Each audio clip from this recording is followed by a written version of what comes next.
Olá, turma! Tudo bem com vocês? Espero que sim. Vamos iniciar essa semana mais uma aula.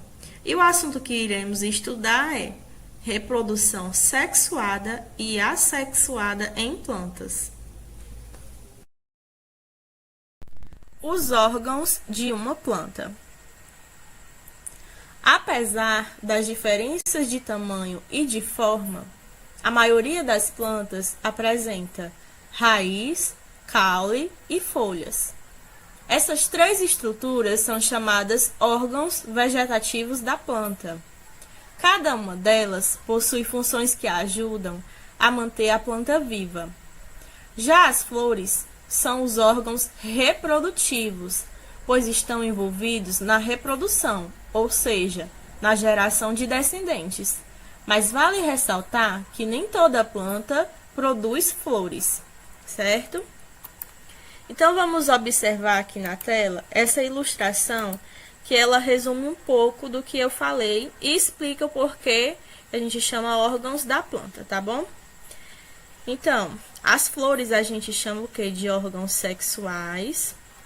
As folhas funcionam como os pulmões da planta. As raízes são os intestinos e a seiva é o sangue da planta, tá bom? Reprodução sexuada de plantas. Quando as plantas geram novos indivíduos por meio da produção de gametas, que são células reprodutivas, dizemos que estão realizando reprodução sexuada. Há casos em que o gameta masculino e o gameta feminino são produzidos por uma mesma planta, e há casos em que são produzidos por diferentes indivíduos da mesma espécie. A reprodução sexuada depende de haver fertilização ou fecundação, que é o encontro do gameta masculino com o feminino, e a reunião dos materiais genéticos dos dois. Então, vamos aqui observar na tela um esquema que ele simplifica, né? Ele resume como é que acontece a reprodução sexuada. Então, temos aqui, reprodução sexuada de plantas requer gameta masculino, gameta feminino, unem-se na fertilização ou fecundação, origina o zigoto, desenvolve-se em embrião. Dependendo da espécie, pode ou não estar em uma semente e também, dependendo da espécie, pode ou não estar em um fruto, certo?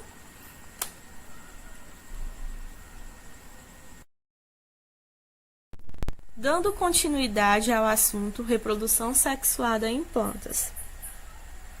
Em muitas espécies vegetais, o embrião fica dentro de uma semente. Quando ela germina, o embrião cresce, rompe o envoltório da semente e continua seu desenvolvimento como uma planta jovem. Aqui eu trouxe dois exemplos. O abacateiro produz embrião alojado em uma semente, o caroço, no interior de um fruto, o abacate. Ou seja, a gente tem o embrião, que é o caroço, envolvido pelo fruto, né, o abacate. No melão, fruto do meloeiro, há várias sementes, cada qual contendo um embrião. No caso do melão, ele é um fruto que guarda dentro dele vários embriões, né? Que qualquer um deles, tanto o caroço do abacate como essas diversas sementes que tem dentro do melão, podem virar novas plantas, né? Plantas jovens. Na maioria das espécies que apresentam sementes, estas ficam protegidas no interior de frutos, como é o caso dessas duas. Quer exista fruto ou não, quando uma planta se reproduz por sementes, está se reproduzindo sexuadamente. Cada semente contém um embrião, que se originou da união de um gameta feminino e um masculino. Reprodução assexuada de plantas. As plantas têm uma incrível capacidade de gerar novos indivíduos também por reprodução assexuada, na qual cada descendente tem material genético idêntico ao do indivíduo que o originou. O bambu ilustra bem a reprodução assexuada. De um mesmo indivíduo, podem sair vários brotos que originam vários novos pés de bambu. Cada um deles, mesmo separados dos demais, consegue sobreviver independentemente. Um único pé de bambu pode originar, por brotamento, vários outros, até mesmo uma floresta inteira, desde que encontre condições favoráveis.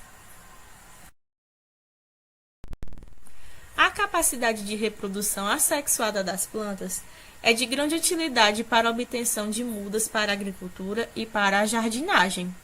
Então, a partir disso, o homem desenvolveu várias técnicas para aproveitar essa facilidade delas de se reproduzirem. Uma das técnicas criadas foi a divisão de touceira. A divisão de touceiras, ou também chamada de divisão de rizomas, é uma das técnicas mais utilizadas na jardinagem para a propagação vegetativa de plantas ornamentais, sendo também utilizada em algumas plantas alimentícias. A técnica consiste no corte dos rizomas subterrâneos, que são as raízes, gerando novas plantas. Outra técnica é a estaquia. A estaquia ou estacaria é um método de reprodução assexuada de plantas que consiste no plantio de pequenas estacas de caule, raízes ou folhas que, plantados em um meio úmido, desenvolvem-se em novas plantas. E outra técnica que a gente vai ver é a enxertia. O enxerto é a união dos tecidos de duas plantas, geralmente de diferentes espécies, passando a formar uma planta com duas partes, o enxerto e o porta-enxerto.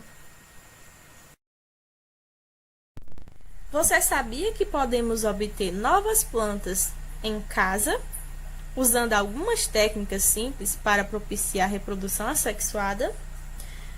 Uma das técnicas que podemos usar é a chamada de hidroponia. Basta colocar numa tigela com um copo de água o topo cortado de uma cenoura e a gente vai observar que ela vai desenvolver caule e folhas. E a partir disso a gente pode separar e vai ser gerado novas plantas.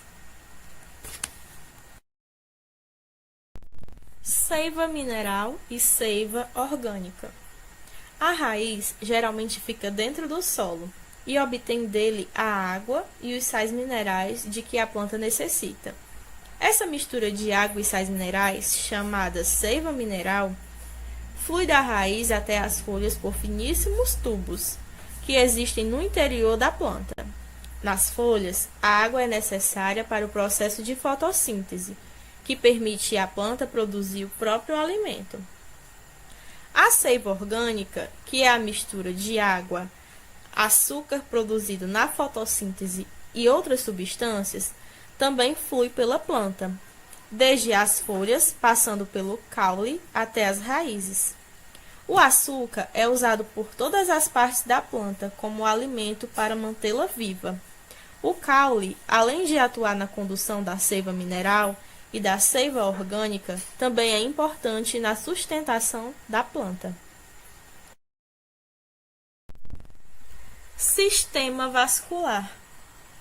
Entende-se como sistema vascular o conjunto de estruturas em forma de finíssimos tubos que conduzem a seiva mineral e a seiva orgânica dentro de uma planta. As angiospermas, as gimnospermas e as pteridófitas são exemplos de plantas que apresentam sistema vascular. Então, vamos aqui analisar essa ilustração que eu trouxe para vocês, que representam vasos condutores de uma planta. Então, temos aqui, esse vaso que a gente chama de floema e esse outro vaso que a gente vai chamar de xilema. O floema é o tecido que transloca os produtos da fotossíntese das folhas maduras para as outras partes da planta. Já o xilema é o tecido condutor de água e sais minerais.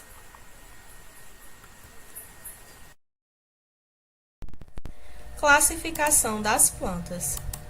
Os biólogos agrupam os seres vivos em categorias. a fim de evidenciar nessa classificação o parentesco evolutivo. E para isso, criam critérios para a classificação. O primeiro critério que a gente vai observar é presença de sistema vascular. Como podemos observar no esquema, as plantas elas podem se dividir em avasculares e vasculares. Avasculares é quando ela não apresenta sistema vascular, certo? Ou seja, não apresenta vasos condutores de seiva, que é o xilema e o floema, como a gente já estudou em aulas passadas. E nessas plantas que são avasculares, incluem as briófitas, que é um tipo de planta que a gente vai estudar mais na frente. E já as vasculares, gente, são as plantas que apresentam vasos condutores de seiva, né? Tem sistema vascular, que é o xilema e o floema, certo? O segundo critério que vamos estudar é a reprodução por sementes. Então, vamos aqui observar esse esquema. E vamos ver que as plantas vasculares podem se dividir de duas formas. Nas plantas que não se reproduzem por sementes e nas plantas que se reproduzem por sementes. Nas plantas que não se reproduzem por sementes, incluímos as pteridófitas, certo? Que a gente vai ver um pouco mais sobre elas mais na frente. O terceiro critério é presença de flores e frutos. Vamos observar o esquema e a gente vai perceber aqui que as plantas que formam sementes se dividem em plantas que não formam flores nem frutos, as chamadas gimnospermas, e em plantas que formam flores e frutos, as chamadas angiospermas. Agora vamos estudar os 4 grandes grupos que classificam as plantas e suas características. O primeiro grupo, primeira classificação, são as briófitas, que são plantas sem sistema vascular, sem sementes, sem flores e sem frutos. Como exemplo, temos os musgos e as hepáticas. Segundo grupo, segunda classificação, são as pteridófitas, plantas com sistema vascular, sem semente, sem flores e sem frutos. Temos como exemplo as samambaias e as avencas.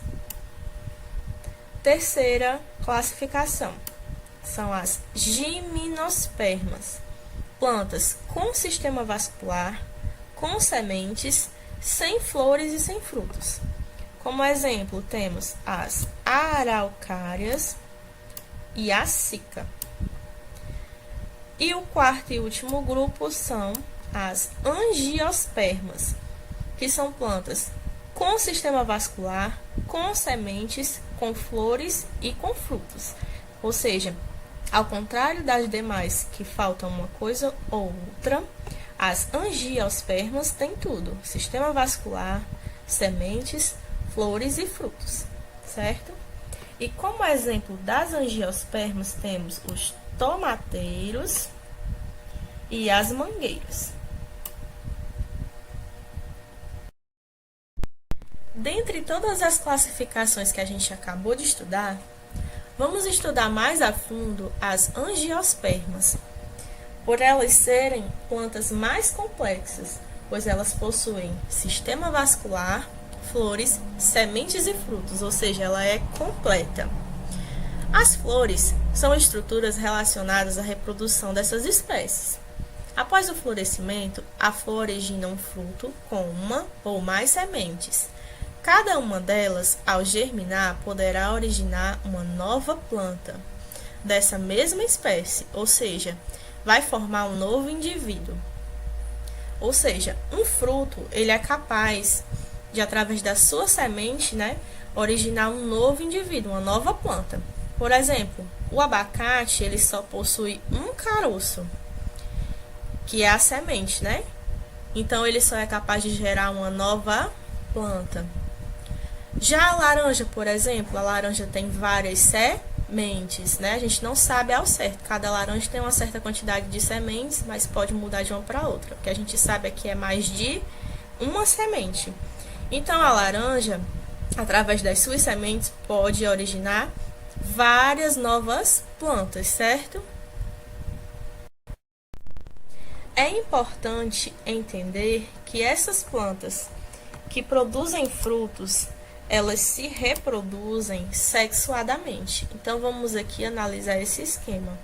Reprodução sexuada de angiospermas requer gameta masculino, que se chama núcleo espermático, e gameta feminino, que se chama oosfera.